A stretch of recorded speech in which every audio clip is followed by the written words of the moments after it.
I bet you didn't know your Chevy Equinox brakes might be hiding a big problem. Let's break down what's going on. Your brakes are your car's most important safety feature. But sometimes, Chevy Equinox owners notice their brakes just aren't working right. Most of the time, it starts with a soft brake pedal. You press down and the car doesn't stop like it should. That can be scary. So what causes this? First, you might have a leak in your brake lines. If brake fluid gets low, your brakes lose power fast. Second, the brake booster could be failing.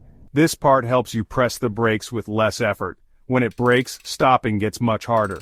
Third, worn-out brake pads or rotors. When these parts get too thin, your brakes can squeak, grind, or just stop working. And here's a big one. Some Chevy Equinox models had a recall for faulty brake parts. If your car is on the list, repairs might be free. Always check with your dealer. The bottom line, if your brakes feel weird, don't wait. Get your car checked. Safe brakes can save your life. Stay safe out there.